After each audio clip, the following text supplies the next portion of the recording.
Are you ready to start? Yeah. I mean, you had other questions too, right? Yeah, I guess I did. Well, we're going to talk about this place first. Okay. Hey folks, Gene Galin here with the Chatham Journal. I'm with Tim Pedersen. We're at his new gym.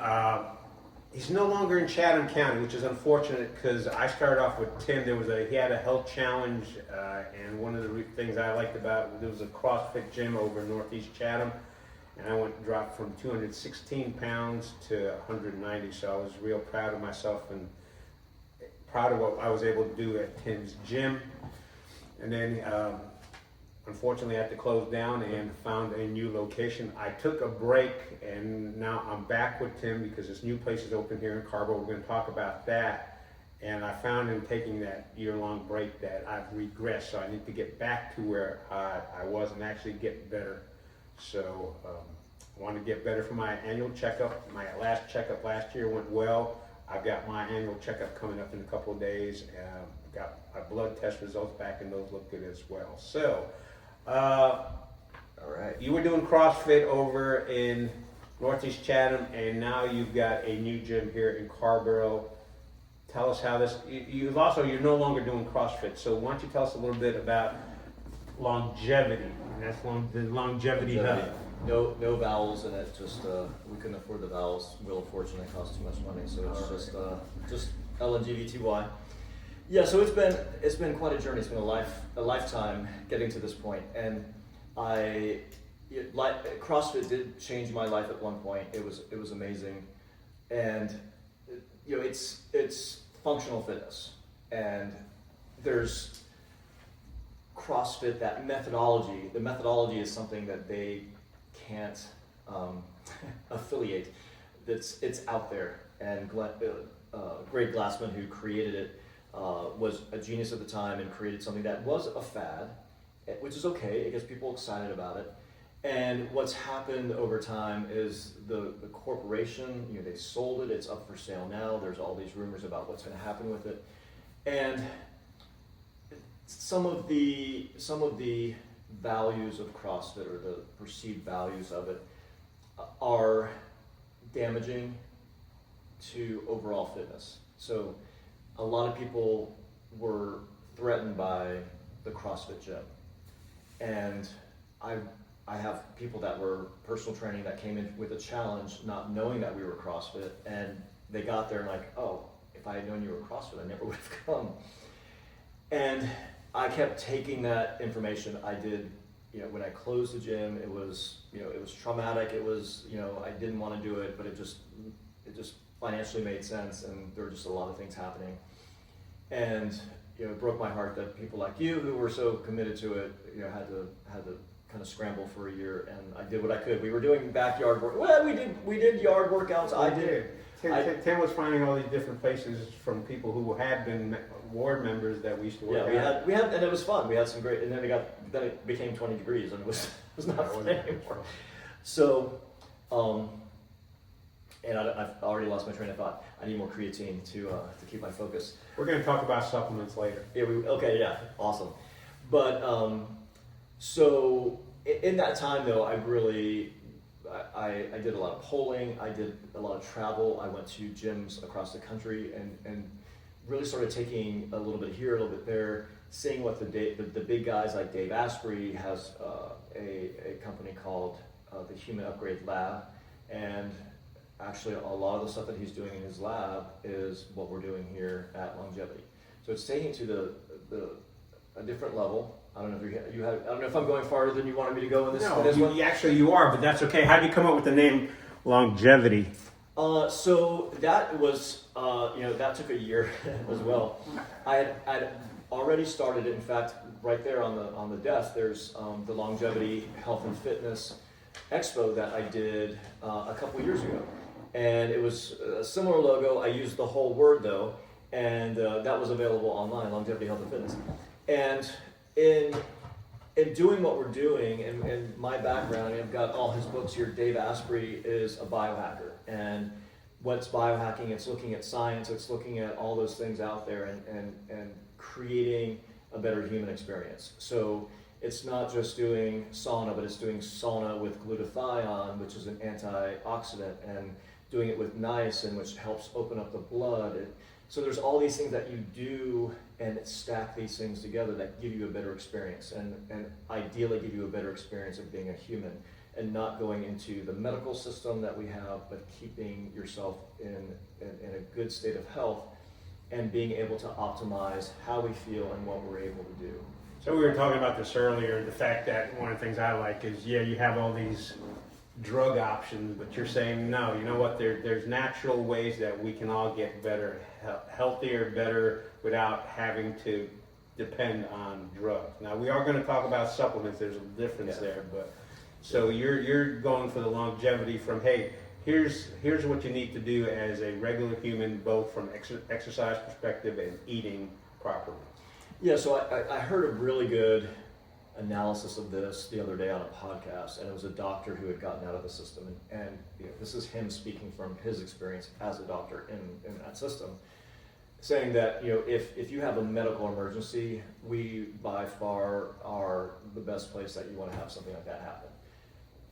But the problem with overall health maintenance, that we've kind of gotten it wrong, and what happens and this is his point, was when you have the FDA, all the people on the FDA are being paid or on the board of big pharma companies. When you've got these studies being done by the big pharma companies, and they're very monofocused, and they're very short, and they're not looking at the overall long-term effects that can happen with things.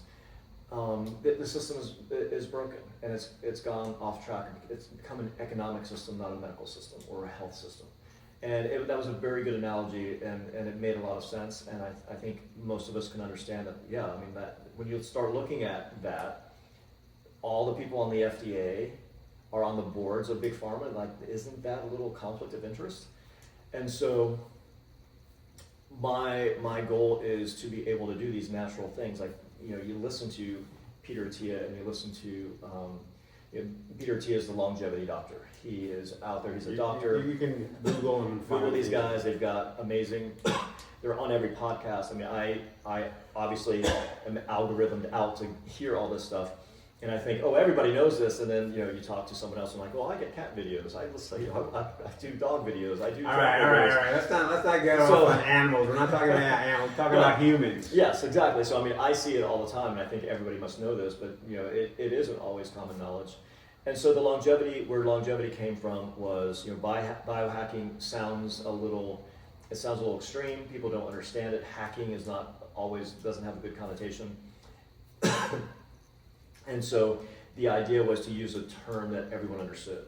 And longevity is, as we get older, and as you start, you get over that 50s hump, you become a little bit more aware of your mortality, and you start having friends and family that are going through some scary healthcare stuff. I have a sister with cancer. I have friends that have died from cancer. I have friends that have had heart attacks. I mean, you start having these people around you that are having these huge medical and health issues, and so the biohacking didn't appeal to me, and I didn't think had a broader appeal. It's almost like CrossFit. People were like scared of the term, but people understand longevity. All right. Before we continue, I just want to tell folks that you mentioned once you hit 50, you start thinking about your mortality. However, having been here for several weeks, you're not just. I mean, I'm past that 50 point, but that's not. I mean, that's not the audience you have here. It's not just folks over 50. You've got a good mix. You've got everything from college kids to sports athletes to 50 plus year olds. So you've got a good cross section of folks. But the thing is, you're not. I mean, longevity isn't something you need to start thinking about once you hit 50. It's something you start needing to do early. That's an excellent point. So absolutely, I have geared it. I have geared it to be appealing to people that are my age. I'm getting this year I'll be 60, or this next year I'll be 60 already, and it happened fast. I don't feel like I should be that old, but the heart attack at 40 started happening at 20. the cancer at 50 started developing at 30 or even earlier. So you're absolutely right. The idea is that I want to get those older people in here. Literally we're delayed in filming this because someone walked in and she has osteoporosis and she's scared of the gym. And her daughter literally walked her and like, look, it's pretty in here.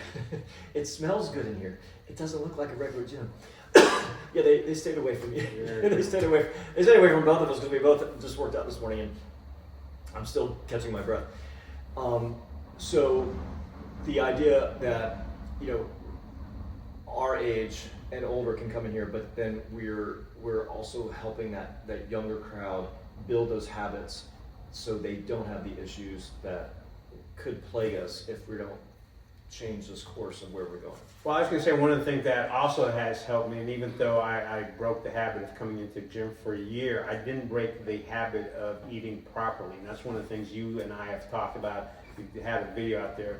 Proper staying away from processed foods, sticking more with the natural stuff. Let's talk about food first, and then we're going to get into supplements, because you're a big believer in supplements. Yeah. I do take them, and there's certain supplements that everyone should be taking. Absolutely. But let's get into the natural foods, because you and I talked about, we can't do it because all these got flooded out, but we're walking through all these and finding what are the good choices, going to Walmart and seeing what the good choices are, because there's a whole bunch of processed foods out there that it doesn't matter if you're over 50 or 20 that you really shouldn't be eating. Yeah, the 50s and 60s really screwed us up, where the microwave dinners and the microwave, that whole generation of ease and creating comfort didn't necessarily create a situation of healthy options, and they were fast, and it just seemed to keep going down the wrong path.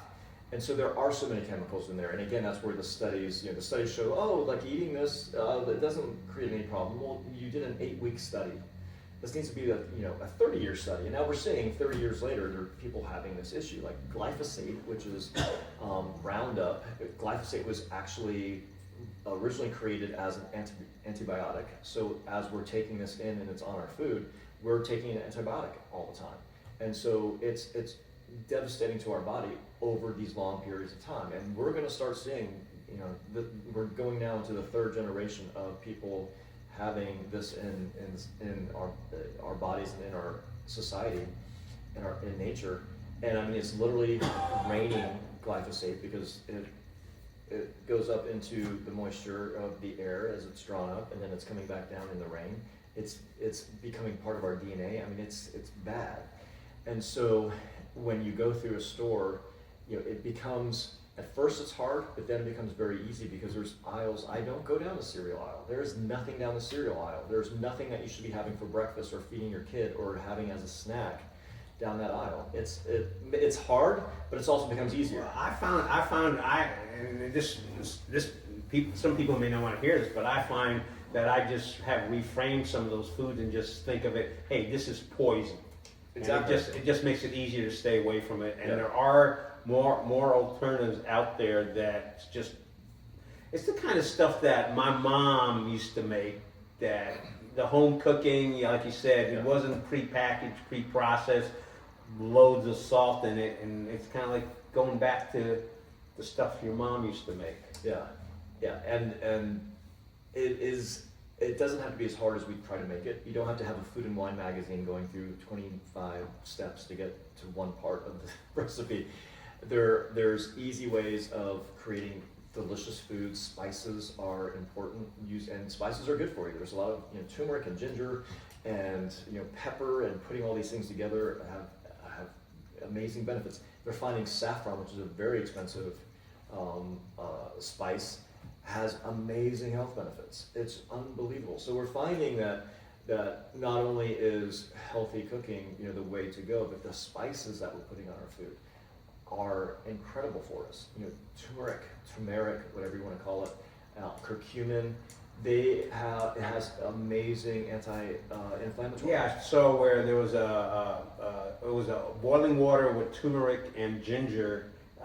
Let it boil and then sift it through a strainer, and that that helps cut down on Did you some watch of the Did flus you and watch that cold. CEO, the Diaries of a CEO? Diary of Yeah, CEO, yeah, yeah. love the guy. Yeah, and so this is what I had this morning. I had warm lemon, hot water, lemon water. I'm making my coffee, so before it boils, I get a cup of a coffee cup, put some half a lemon in it, squeeze half a lemon, and I put some powdered ginger because I didn't have any ginger root to do.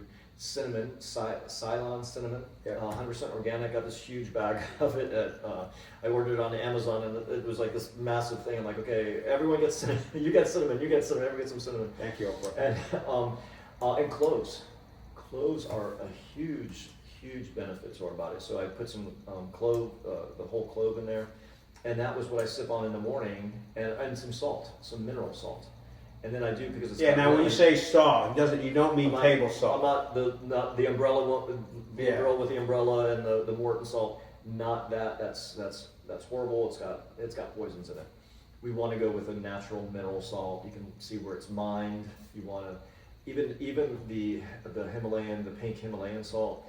They're now saying that it's being mined to the point that there's lead in some of it and it's contaminated. So you just have to be really careful. So salt absorbs. So even if, like they said, there was in Pennsylvania or somewhere where you have some of these salt mines, you drive down the highway and there's these mounds of white salt just sitting there next to a highway. Well, guess what's happening? It's absorbing all those chemicals and all the toxins of the fuel that as people drive by, it's absorbing all that. I mean, if you leave salt out, open up a salt thing, it gets all caked up because it's absorbing the moisture in the air. So, You don't put rice in your salt to keep it dry? Yeah, of Okay. course. So, but I'm saying that you have to because it absorbing Yes. everything. And that was the funniest thing with my grandmother. See, we used to have the ones in our house. We couldn't see what was in there. My grandmother had the glass ones. Like, why is there rice in there? And so yeah, going back to what our grandparents and parents did. So I think we covered that. No, we talked. Yeah, Getting back to the basics. Cut down on the processed foods, and I think the term junk foods just kind of, you know what? That's so passe. Just look at the labels on the process and see how many the ingredients are, and we were talking about this earlier, food dyes and all that kind of stuff. But that we're going off on a tangent. But let's